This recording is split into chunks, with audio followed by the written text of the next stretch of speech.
when your child is sick in the middle of the night, you still need a fever reducer, but it doesn't necessarily have to come with all the other inactive ingredients. So many of these ingredients, Taz, aren't allowed in other countries. I know. Right? It's a real challenge to disrupt an industry. And going back to that whole David versus Goliath, like you're dealing with companies that have very deep pockets, but also don't like to be called out and don't want what they're really doing to be shared. Medicine has anywhere from 90 to 95% inactive ingredients. Right. And then it's got 5 to 10% of the active ingredient, which is the actual drug and the reason we take it in the first place. So when you take out all of those synthetic binders and fillers and dyes and parabens and everything that come along with it, you realize that you're removing the top commonly found allergens in the world. My next guest and I go way back, almost 7 years back, and we are both bound together by our mission to really bring a new form of healing and new options to all of us.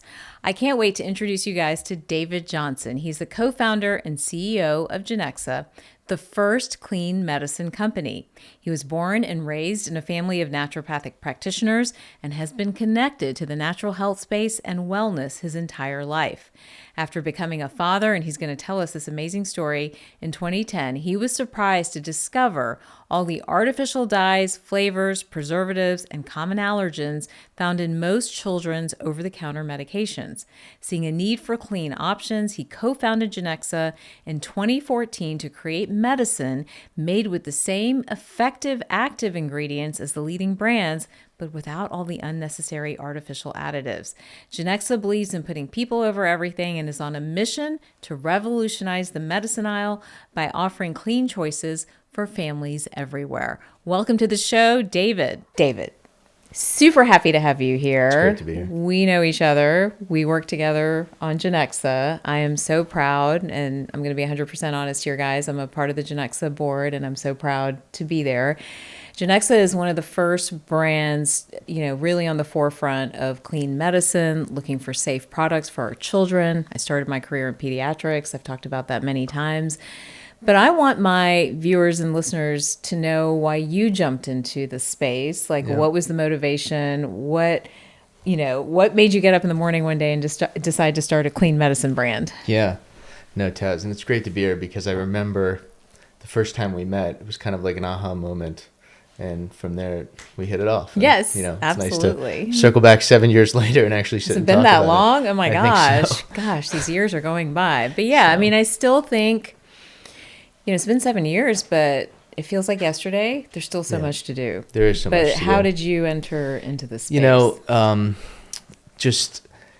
It all started as a dad, 2 young kids, and going to the medicine aisle and really trying to understand why so many things were unpronounceable on the shelf. And one thing kind of led to the next from there. And it was this moment of, I would say about 10 years ago, we saw a lot of shift, food and beverage and makeup and everything was kind of shifting towards clean. Right. And there was nothing happening in this major space and, a space where when our kids are at their lowest point in life or when we're at the lowest point of our lives, you turn to it, right? And we can't hide the fact that America is the ones that are use the OTC shelf to self-medicate and self-treat. And for us, it was like this moment of if something could be done to really kind of effectuate change in this space and start looking at the ingredients in this space, we had to go do it.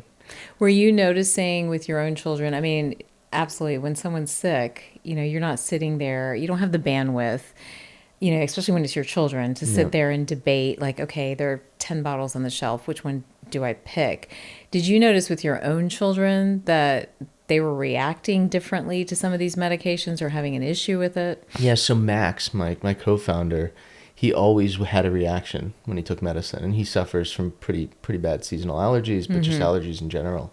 And he couldn't understand why. And he would take, blood tests and just everything and visit the allergist. And finally they realized that it was a lot of the inactive ingredients in medicine.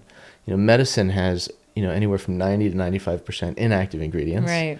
And then it's got, 5 to 10% of the active ingredient, which is the actual drug and the reason we take it in the first place. So when you take out all of those synthetic binders and fillers and dyes and parabens and everything that come along with it, you realize that you're removing the top commonly found allergens, in the world, right? And as you take those out, you now can deliver a product that doesn't have the same reaction and gets, to the same place. So, going back to my upbringing to answer your question, right. I more, came up through the nuts and seeds type of household where, Hansen spritzers were the choice of drink, and friends didn't really want to come over and hang out. There's nothing in your pantry type that's situation. Right. That's what my kids say that about mine. Like, there's nothing to eat here.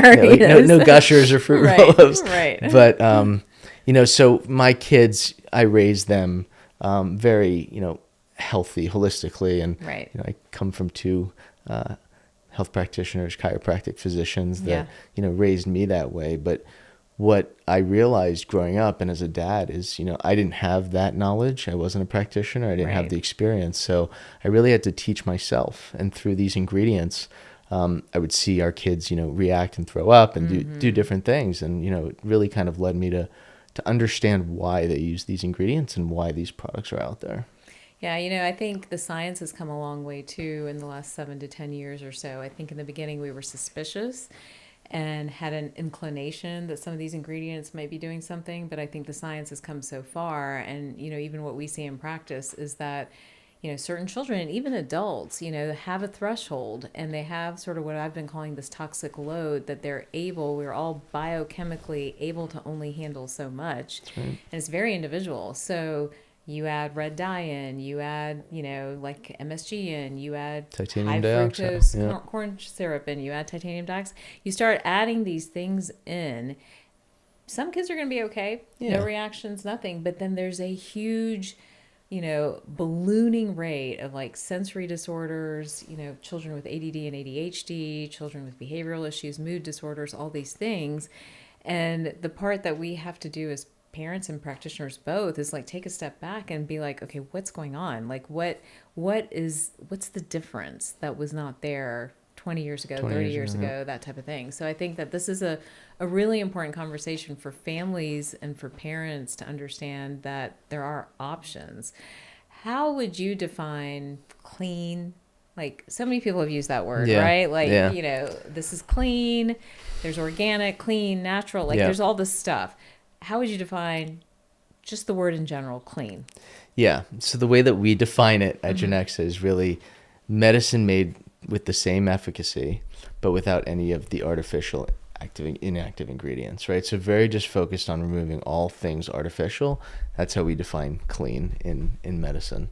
And are you hyper-focusing or targeting on any specific ingredients? Like we want all of our products. So we take, like our focus is really that the inactive ingredient side are things that are organic, from Mother Earth, right? We don't try to use artificial flavoring, artificial dyes. Our preservative systems are, not propylene glycols and things like that, right? Titanium dioxide, talc, to bind tablets and things like that. So all of that stuff kind of, we just don't allow it. It's, we call it our X list, right? So things that just can't make the product. And then, it's really trying to reduce the ingredient and just the overall load, right? Because like you said, toxic load, it's also just the intake of all this stuff, right? So you try to reduce down and make it and simplify it and help the consumer to understand what they're really giving their kid or giving themselves. But, so many of these ingredients, aren't allowed in other countries. I know. Right? So it's I feel like we've hit a movement and a moment in time that it's actually, I remember speaking about Genexa when we first met, and then it was like MIT did an article on inactive ingredients, and now you've got, every mom in the country, fighting for it and talking about it, and I think it's wonderful because I think it's amazing, but I don't want to also, skirt around probably what you went through to get this going, right? Yeah. So you get this idea as a dad, like you decide we need clean medicines. I mean, there's an entrepreneurial story here too. There's an innovator story here too. You don't have a science background that I remember, so, it's not like you're going back into the lab and trying to figure out what's going to work. Like, what are your what are your next steps? What do you do? It was, I always tell people if I ever had a background in science or in pharma, I wouldn't have done it. Right. Interesting. Why do you say that? Because it's just hard. Yeah. It's hard. And it's really, no pun intended, but it's a David and a sea of Goliaths. And it's intimidating. It's intimidating. Yeah. And it's a challenging world.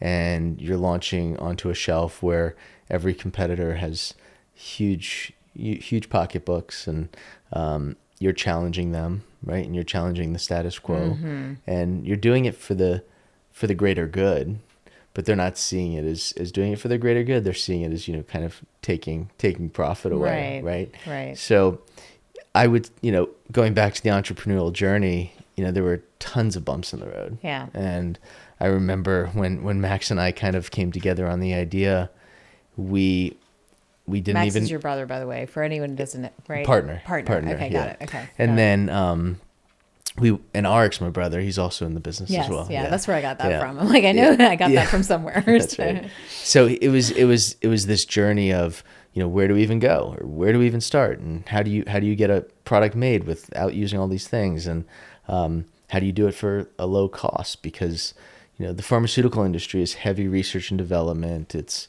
heavy costs. So we ended up using our grandmother's mileage points and flew around the country and tried to convince every manufacturer to work with us. And everyone said no, because they just didn't see it as a possibility, right? Like, how would we bind this? How would we preserve it? How would we even get there, right?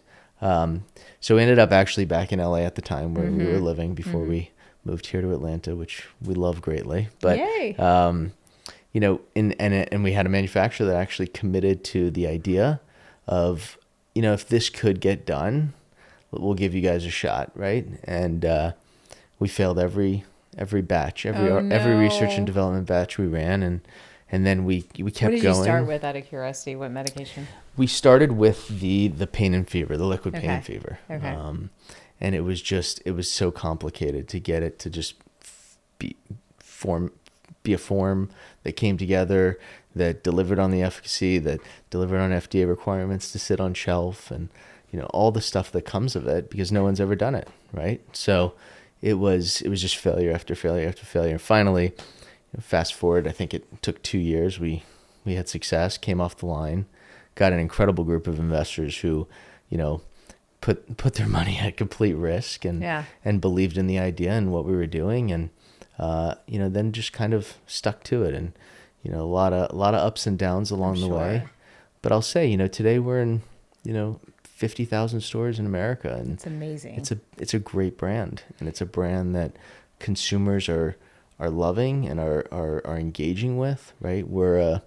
We bring, I always like to say, we kind of bring, we're kind of in the middle of the road of pharma, and then kind of the healthier way of living, right? And we're kind of trying to bring that together through not being, that pharma type of feel, right?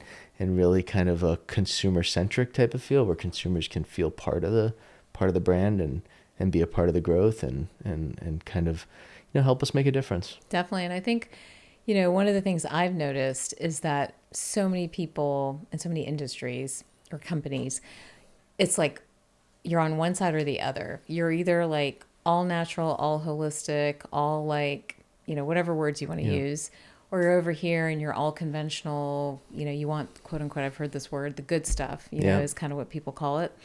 And I think a part of my mission in the space that I'm in with medicine and the practice of medicine and things like that is there's a sweet spot. There's an in-between spot where you can still have good stuff, like the good stuff, but it doesn't have to be with all these other bells and whistles attached to it that are not really that great for us. And I think that's where I found a lot of alignment with Genexa, is that we still need something to reduce fever. When your child is sick in the middle of the night, you still need a fever reducer, but it doesn't necessarily have to come with all the other inactive ingredients.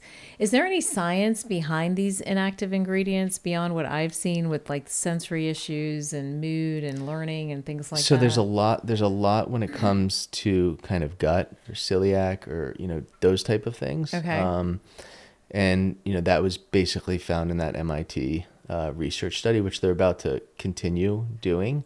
But a lot of what you've already mentioned is really the focus, around dyes, and that's been probably one of the biggest studies of them all. Okay. But it's just the whole digestive tract and like synthetic versus non, right? It's like and affecting the microbiome and the gut bacteria. Yeah. Well, red dye just got banned. It did. Right? Which now, very late in the game. It was already banned, I think, in other countries. Virginia, it was Virginia or West Virginia just banned all dyes. Yes. And I'm seeing more of that. More states come out and banning different products. Why should parents, maybe somebody watching or listening today, why should we be worried about red dyes? It's a good question, Taz, and I think it goes back to kind of the conversation around children and all the developments that we're seeing. Yeah. And what it does. I more to the medical side. I stay away from in terms of the conversation of it. But I think we know it affects children, and I can promise you that it affects all humans, right? Yeah. I think if you think just going back to just sugar and what sugar does to a child, red dye is it's petroleum based, right? And it's completely unnecessary, and it's all for color. It was originally taken out of our competitors because it used to stain, parents' clothing when kids used to actually spit it up because they didn't enjoy it. But, I think it just overall, it shouldn't be in the food system, right? And it shouldn't be going into the bodies of our kids. I agree. Are there any other ingredients that you feel strongly about that maybe parents are getting or families are getting exposed to today? Yeah. That, it's something for them to be aware of. They're standing in front of that grocery aisle and they're getting confused. Is there something else, like you would be very specific, like, hey, these are things that are banned in Europe. Be aware of it. Yeah. Ideally you're not giving your children this. Yeah, so I would say it's all dyes. Okay. I would say it's titanium dioxides. I would say it's the artificial sweeteners, right? So artificial sweeteners now are, anything like sorbitol and all those different type of sucralose type, products Yep.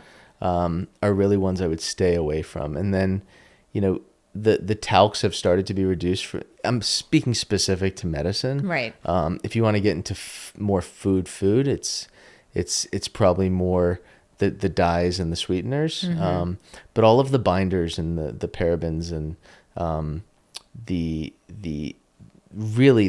talcs and the titanium dioxides and the propylene glycols and are the ones to be aware Correct. of and to stay away from, for sure. So as you continue to build Genexa and grow Genexa over the years, did you get pushback from the industry? I'm curious what happened there. Yeah, we have. It's been tough, right? It's going back to that whole David versus Goliath. Like you're dealing with companies that have very deep pockets, but also don't like to be called out, right? And don't want what they're really doing to be shared and looked at in a bad light. And it's a real challenge to disrupt an industry and to come into an industry when you're constantly facing, that level of scrutiny. Yeah. Has most of it been from your competitors, or has some of it even been from the medical community or from scientists? Or we actually haven't gotten any. The medical community actually has been so supportive.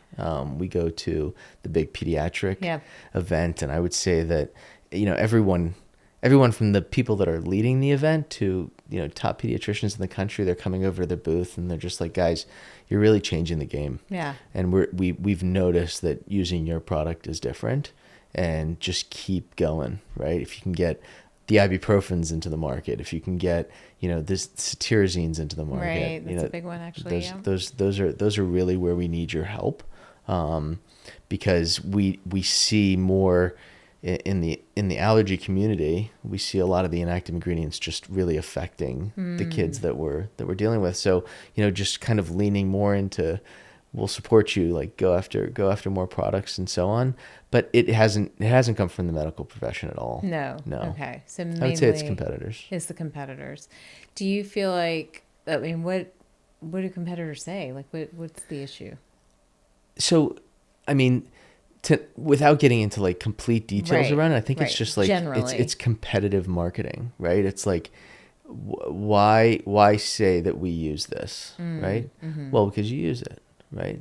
And that's all we're trying to show. We're not trying to scare. It's not a scare tactic. We're not trying to attack your brand. We're just saying, a consumer should have a choice to choose clean and have the option to do it, and then let the consumer choose, Yeah. right? We're driving the same efficacy here, guys, but why was Velveeta cheese able to be taken over Right. by Annie's, right? The Right. consumer is a lot more aware. That's So what I so let us say. point it out. Totally. And I say that too all the time. It's the consumer is driving the desire for a new medicine, for new products, for better food, for better makeup, for better body care, for all of it, for sure. And I feel like Taz, it's finally actually driving. I know. So Yeah. that was actually my next question. Like, what is going on? Like, there seems to be this moment in culture and history where everything is coming together in terms of almost an imminent collapse of medicine as we knew it, Yeah. drugs as we knew it, food as we knew it. Talk to me a little bit about what your sense is of like what's swirling. Why is this moment happening now versus 5 years ago or 5 years from now? Like, what's going on? So I think we've gotten to a place where there's a lot more illness, right? And you've seen it, I've seen it, and it's unfortunate. And the systems are getting overrun when it comes to the medical side of it. And I think that more than ever now, Taz, it's people like yourself, it's people like myself, it's people like my wife, it's people like all these moms and dads that you see speaking up that are just, they're sick of it, right? And we finally have brought our voices to the forefront versus allowing, the bigger companies and just the world to kind of run it, right? And make the decisions for us. So I think it's just kind of been, we've gotten older and things have started to change And louder and grumpier. louder and grumpier, right? And it's right, like, yeah. look, when you and I were growing up, Taz, like Whole Foods was a new thing. Yeah, right? totally. We never shopped at Whole Foods. Never growing shopped up. at Whole Yeah, Foods. And then no, Sprouts yeah. jumps up. And Yeah. then Walmart's the number one seller of organic product, right? So it's like everything has changed, right? And the consumer is so much more aware. And we're wondering why everyone's sick and why our kids are having more allergies. It's like 1 in 4 kids now versus like 1 in 30 from 20 years ago that have allergies and are growing up with childhood issues. I don't have to tell you this, you know way more. Yeah, but I think it's this collective consciousness around something's not working, something's not right. Our children are, it's one thing when we get sick, Yep. but it's another thing when we see children, I think, sicker than they've ever been before, but in a different way. The children are no longer dying of infectious disease or those type of things, but they're having severe neurological, inflammatory, gut-based Yeah. conditions, for which there aren't a lot of answers, And so I think parents and practitioners alike are like kind of coming together and saying, no, there's got to be a better way. Right. There's got to be a different way of doing these things, And so I think I'm excited to see what happens next. We'll see. There's been a lot of quick changes, and we'll Yeah. have to see how it all plays out. And also remember, there's always this surge of resistance before things actually collapse. So Yeah. I think we're going to see a lot of tension and fighting amongst industries and things like that until finally it all collapses. And then this is the new standard of manufacturing. This is the new standard for food. This is the new standard for medical care. But I don't know what the timeline is on that. Yeah, and we don't know, but we have to stay pushing for it, Yeah. right? And pushing for better. And the challenge is these companies have been around for a very long time, and they are just well-funded businesses, and if you make Fruit Loops, you know, it's been around for forever, time, right? But right? Yeah. they finally, you know, got challenged, and you know, it happened, right? And red dye went out the window, right? Right. So at some point, I just believe so much in the consumer and them speaking, because I've seen it, right? Since we started the business, Right. they're loud. So this will organically take place. I think so.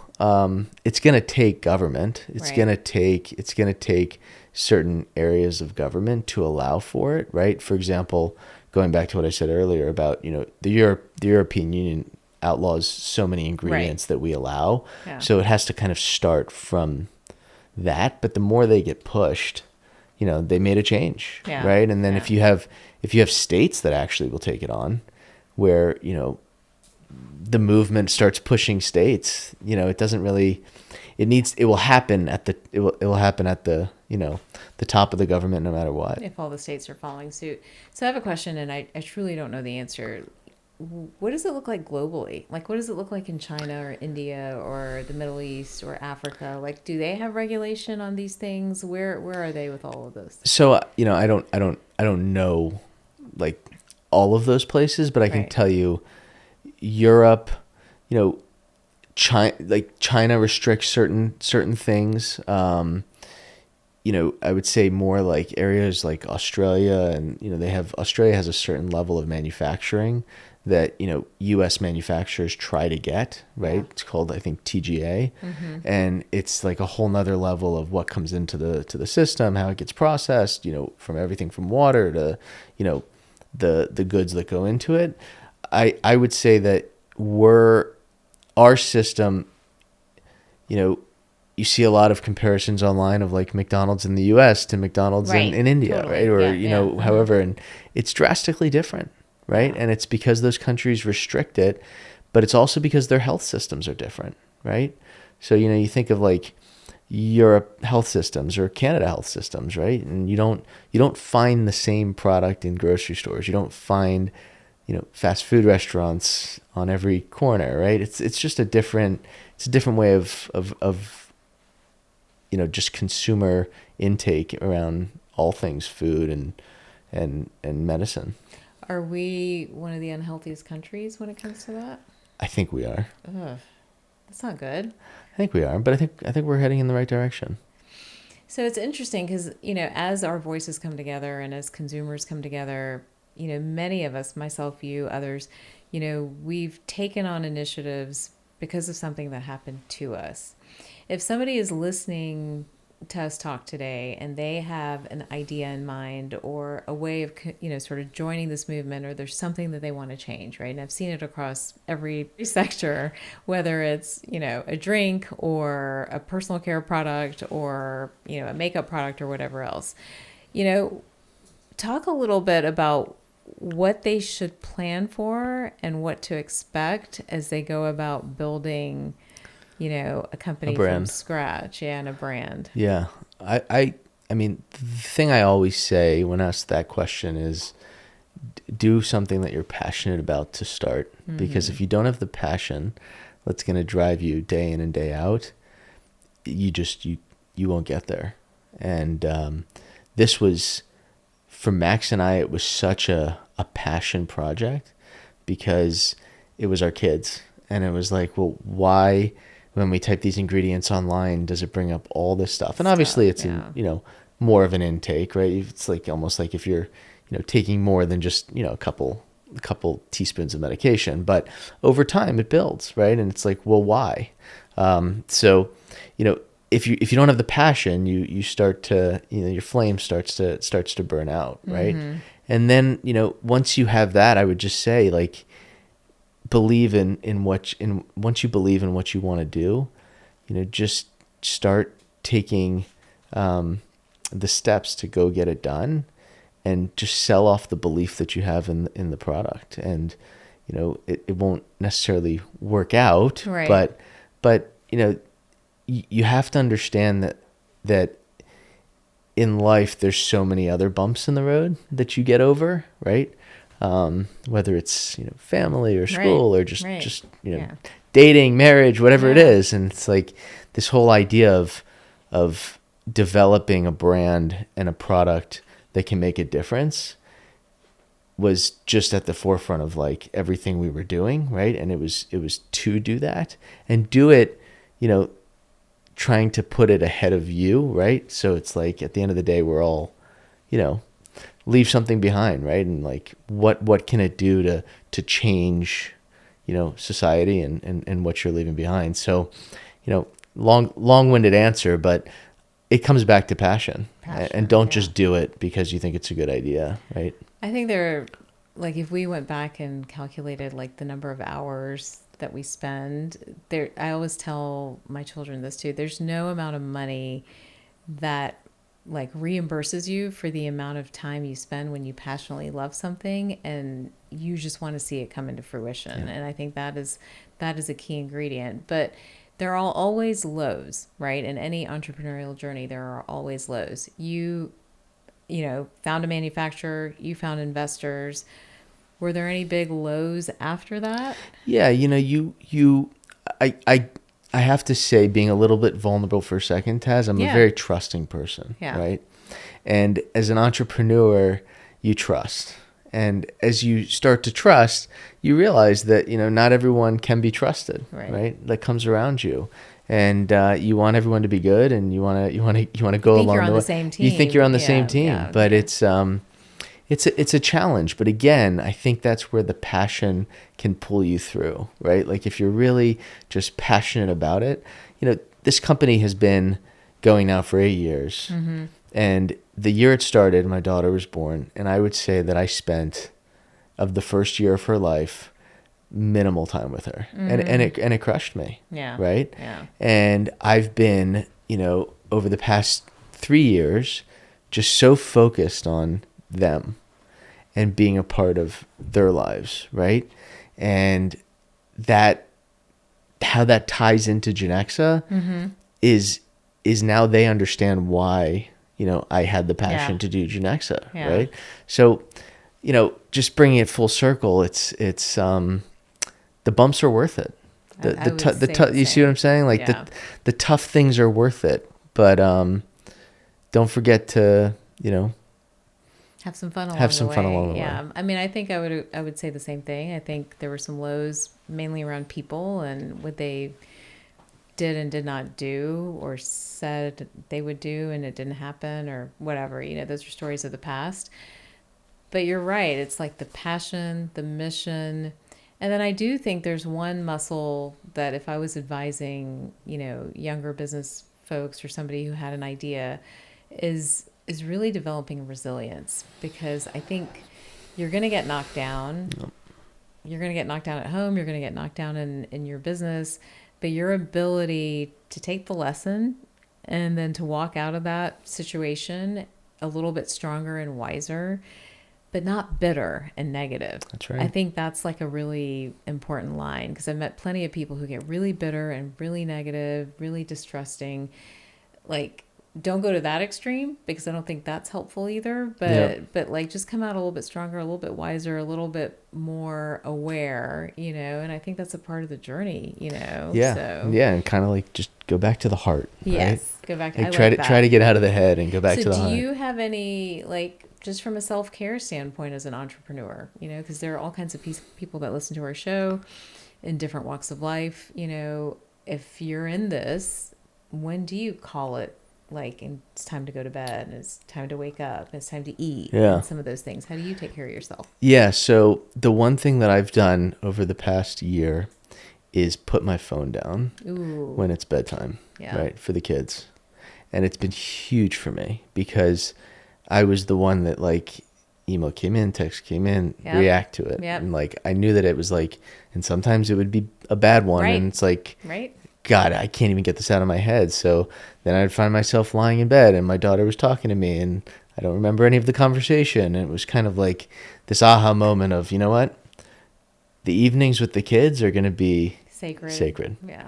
And I can come back online and I do. Right. So that was one thing, which I think helps from like mindfulness and just being present. Yeah. Well, we were never meant to be like connected 24/7. And it's awful. And it's terrible. And It's now we terrible see for our brains, kids, our kids are being affected by it. Yeah. But, and then I try to get out and walk early in the morning, take in, this beautiful spring here in Atlanta right now. But as long as you don't have allergies. yeah, So, it's awful. Right. Yeah. But just, trying to meditate and, just be in nature and, being a lot more at peace with like anything can happen, which it does take time. And, obviously in the beginning of the business, there was just no way I could have done that, but right. just accepting what is. Is there, I meet so many people, so many different entrepreneurs, and sometimes these journeys take a toll on our health. Did you experience that at all, where Yes. there was a health issue? And the reason I'm bringing this up is because I think as you build a brand and as you follow your mission, it's easy to also turn off your own personal needs that are physical and medical and emotional, and kind of wake up 10 years later or 15 years later being like, wait, I have what? Like, Yeah. what do you mean? Or what are you talking about? Now, I always say it was fortunate for me that this happened when I was younger. And I had a little bit of like, okay, I need to take care of myself as I went into this leg of my journey. Yeah. But I still get completely absorbed with what I I'm think doing. I remember, And forget to take my stuff or don't take care of myself or things like that. Was there a moment where you were like, okay, this is now affecting my health? And what did you change? So it was actually twofold. In the beginning, about the third year into Genexa, I lost my dad, right? And he was young, 70 years old. And it was a real aha moment, right? But at the same time, I was so into this. And like I said, with my little girl, I was like so not there, right? Yeah. But I also like developed major gut issues, right? And I believe a lot of it was from stress, right? And just the whole build of the business. Right.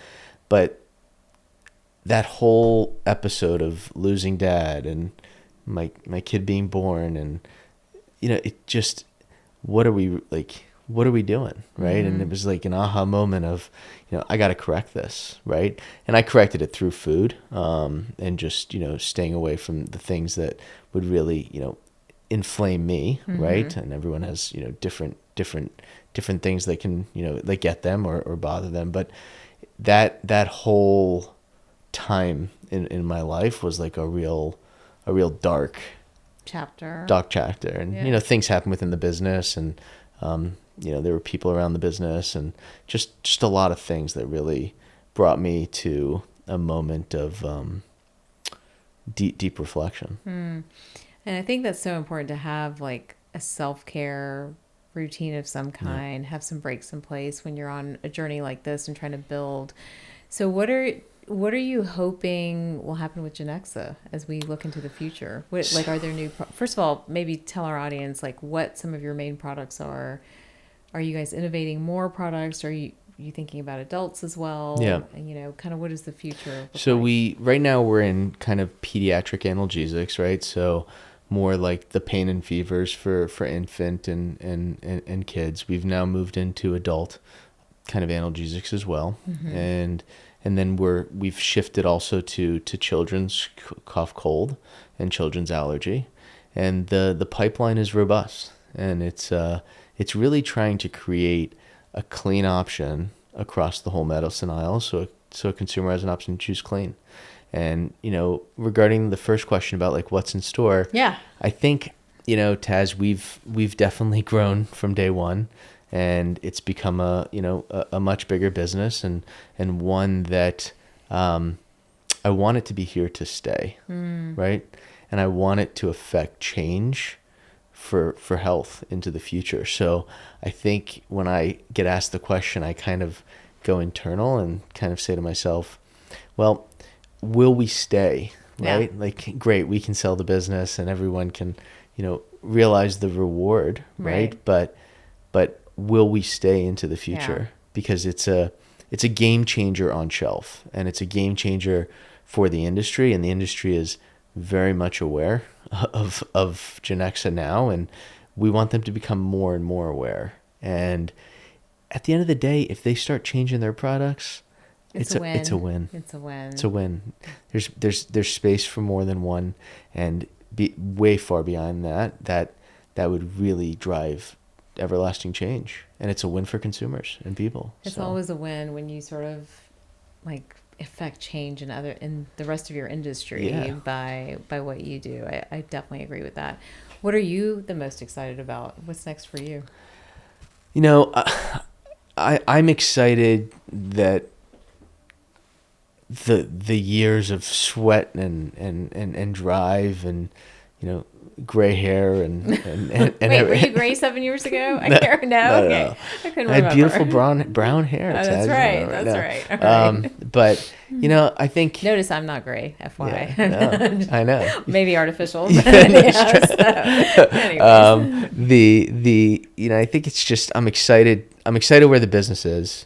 I'm excited to see where it's continuing to go, and I'm excited that we can finally be part of the bigger impact story. Right? Mm-hmm. We can now, as a business, we've gotten to the place where we can challenge the status quo, and we can be supportive of everyone that wants change.